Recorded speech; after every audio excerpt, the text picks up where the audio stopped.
喂，大家好，呢度係嘉頓。呢個每日咧就做啲金融市場上嘅技術分析啦，然之後講啲部署同埋策略嘅，仲會講呢做 day trade 做法啦。影片最後就會講重要位置做參考嘅。我哋睇睇呢個道指嘅分析啦。首先啦，我哋 review 翻尋日道指分析先。尋日道指尋日咧喺個標題上面咧都大大隻隻字寫住美股將會回調嘅啦。所以再三提醒大家，我哋應該要點樣睇個市場啦？甚至乎我哋要知道個市場而家正處於咩階段啦，同埋我哋嘅即係大方向啊、大環境係點樣走呢？從而你知道晒呢啲 information 嘅話呢，咁你就可以喺個市場上面就即係唔需要害怕啦，咁就可以更加得心應手去賺錢啦。好，講翻先啦。見到尋日先講個 result 先啦。道指、納指、標普相繼三大指數都係回調噶啦，向下走噶啦。先講翻道指先啦。嗱，道指咧，我哋11月份有兩個位置睇重嘅。俗稱我哋會判斷到嗰個月份嘅方向係點樣走啦。首先第一就係467呢個位置。下邊咧就係呢個位置44440呢個位置啦，45440啦呢個位置啦，係啦，樓上樓下樓上嘅，咁我哋喺11月份嘅方向咧，都會向上走為主嘅，係啦，大方向向上啦，自從咧即係我哋個分析出咗之後嘅初期啦，早段嘅話咧，美股已經上咗上我哋嘅重要位置樓上噶啦，所以你見到11月份咧，理論上個方向係繼續向上嘅，繼續創新高啦，係啦，上個禮拜有呢個議息結果減息啦，同埋呢個中美兩個巨頭就會面啦，定咗某啲貿易協議啦，尋日解釋過啦。雖然我哋知道個大方向11月份都係向上為主嘅，但係咧，因為上個禮拜都所有好消息都出晒噶啦，見到個市場都冇乜特別嘅 catalyst 再去配合，令到個市可以繼續上。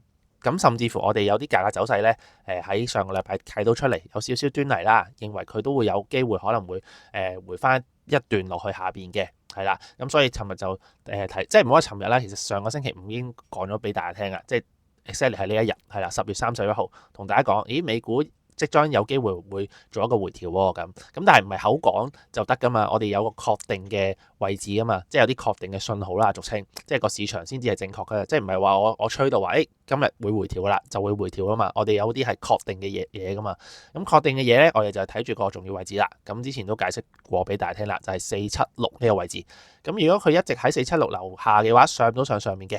我哋就會確定到我呢個睇法就係，美股真係有機會要回調啦，所以咧就會回翻低少少嘅位置啦，至於去到邊嘅話咧，道指其中一個位置咧就係呢個47000啦，再落咧就係當然係我哋11月份嘅重要位置啦，467呢個位置啦，最後啦，你見到尋日咧，道指咧就延續翻星期一嗰日啦，因為星期一已經開始回調啦。其實星期五都開始有嘅，只不過星期五就冇推到咁深，係啦。其實仍然都 hold 住咗喺476呢個位置。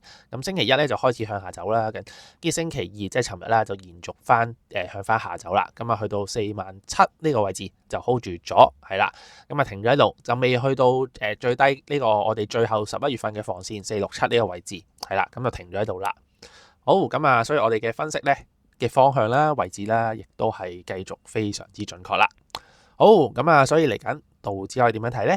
講之前啦，希望大家可以繼續支持嘉頓呢個 YouTube channel 啦。希望大家睇完影片嘅可以多多留言、點讚、訂閱、分享 CLSS。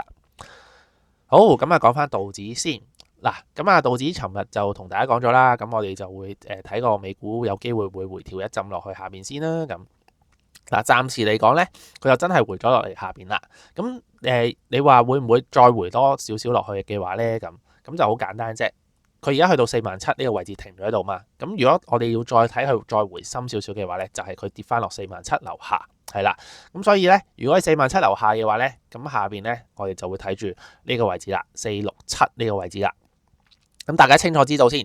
我哋而家11月份嘅方向咧，其實咧，如果佢仍企喺我哋重要位置樓上咧，我哋仍然都係向上嘅，只不過我哋係預示到佢有機會會回調，係啦。尋日都解釋過俾大家聽，同埋都提過大家啦。因為真係市場上好消息進出啊，暫時嚟講，冇乜見到有啲特別好嘅消息，再有啲 catalyst 令到個市場可以繼續去。呢個就係我哋基本面睇到嘅嘢。但係咪唔一定佢唔繼續去嘅話，唔係嘅，所以我哋就要喺技術分析上面層面上面去確定呢一樣嘢啦。其中最確定呢樣嘢就係認為，美股真係有機會升唔到咯。咁就係點樣啦？最關鍵嘅位置就係467。如果佢入翻落467入邊樓下嘅話咧，咁啊真係有少少即係有少少要開始有少少要擔心少少啦。咁當然啦，我哋確定我哋擔心真係發生嘅話，就要佢跌翻出我哋嘅每個月嘅重要位置樓下啦。咁因為而家距離下邊嘅話仲有一段距離，咁所以暫時嚟講咧，我都唔會睇得咁淡住嘅。所以點解我成日都強調係回調？係回調，因為方向向上嘅，咁你向下嘅走勢就係回調啦。如果個方向向下嘅話，你向上嗰啲就稱回調啦。咁所以你稱回調同埋個大方向係有分別㗎呢樣嘢。所以我一定要再三強調，點解要睇住11月份重要位置就係咁重要咧？呢一樣嘢咧咁。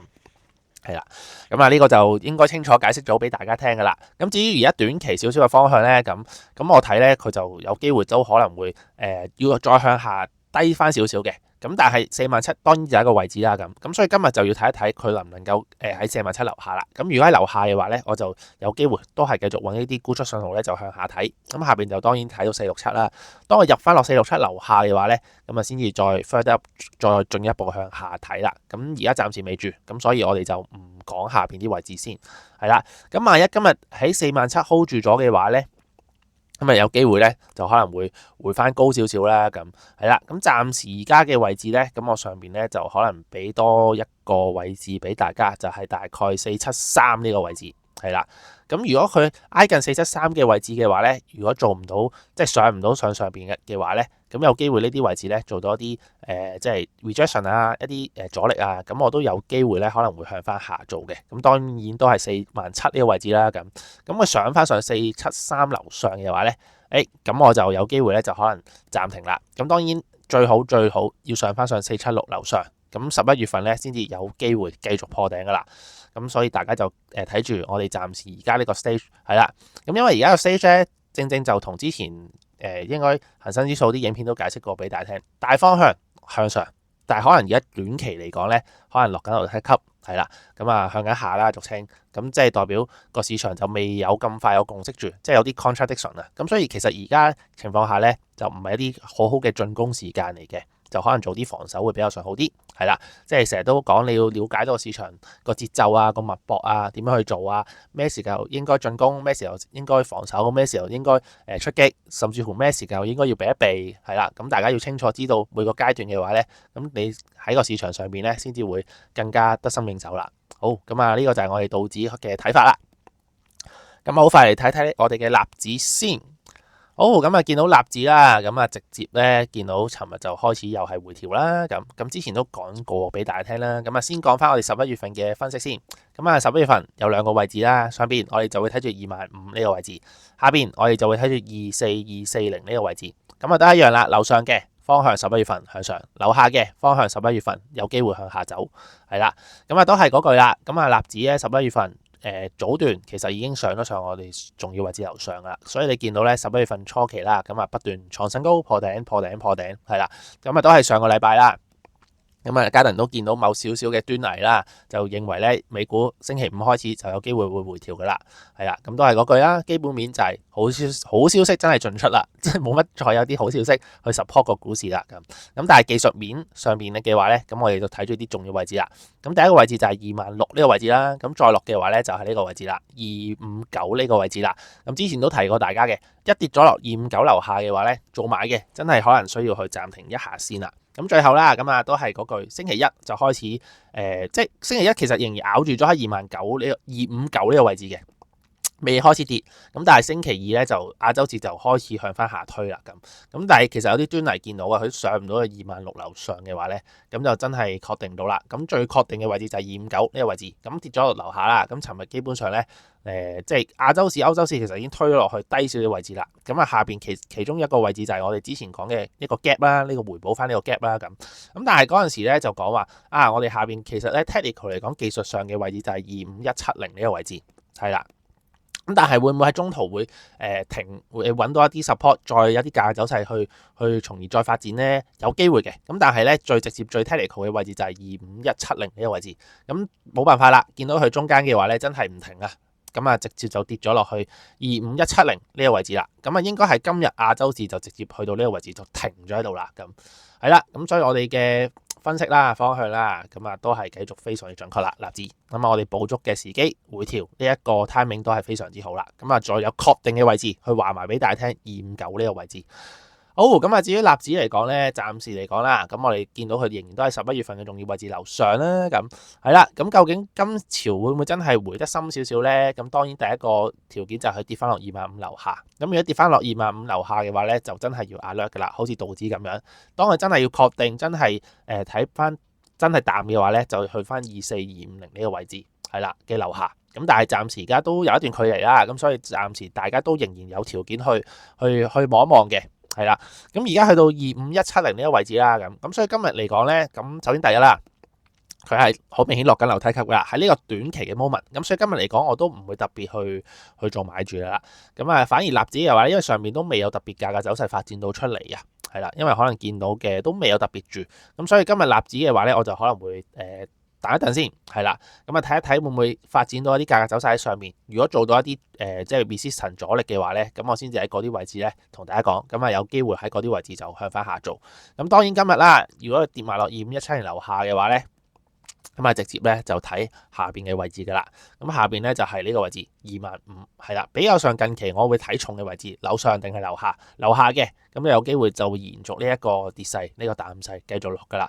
咁如果仍然 hold 到嘅話咧，仍然喺11月份仍然有價講，係啦。咁所以25000呢個位置非常之重要，暫時而家喺呢個 moment 度。好，咁啊好快嚟睇睇個 S&P 標普先。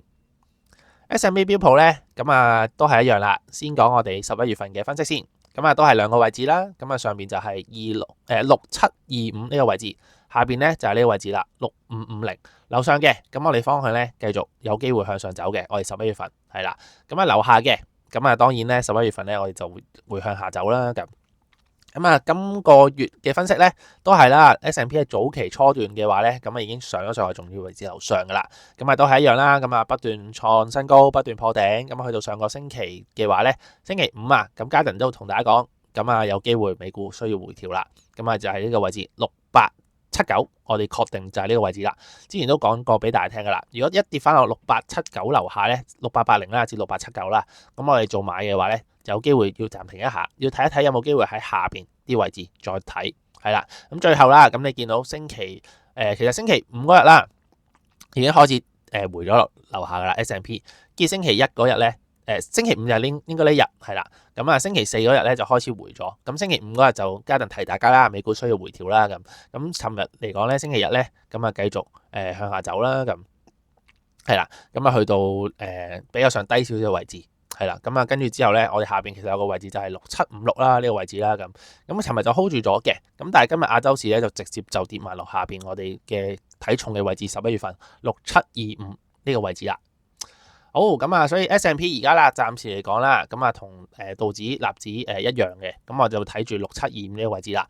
當佢跌翻落樓下嘅話咧，咁啊我哋就會比較上睇淡少少，因為本身佢喺11月份上咗上面啊嘛，而家跌翻落樓下，即係代表喺個樓層上邊係落緊樓梯級啦，咁所以就會比較上淡少少噶。咁下邊咧我就會睇6660呢個位置，中間有個 minor 少少嘅位置啦，就係6700呢個位置係啦。咁所以咧我就睇實啦6725呢個位置啦，睇下今日會唔會 hold 到。如果我仍然 hold 到嘅話咧，咁啊有條件仍繼續喺上面做。咁但係今日我就唔會咁進取去做買住啦，因為始終喺上面跌落嚟做飛刀係啦，咁我就唔會特別去接飛刀啦。咁啊始終等今日有冇啲價格走勢發展到出嚟，可能聽日或者後日先至再去睇下有冇機會轉翻向上啦。咁但係暫時嚟講啦，咁我就唔會特別去即係就算佢喺11月份重要位置樓上，我都唔會咁進取去睇好住先係啦，因為解釋過俾大家聽啦，好多種嘅原因。第一就係好消息真係進出啦，會唔會有啲新嘅 catalyst 入嚟咧？要再睇。第二就係真係去到年尾啦，11月、12月，咁你講緊今年嘅話咧，都升咗好多啦美股。咁啊，尤其是接近12月嘅話咧，咁大家應該都會放假嘅。咁雖然而家就係11月頭，仲有成個11月、12月半個月去 trading day，咁但係我相信大家即係之前一直上嚟嘅profit 啦，咁都應該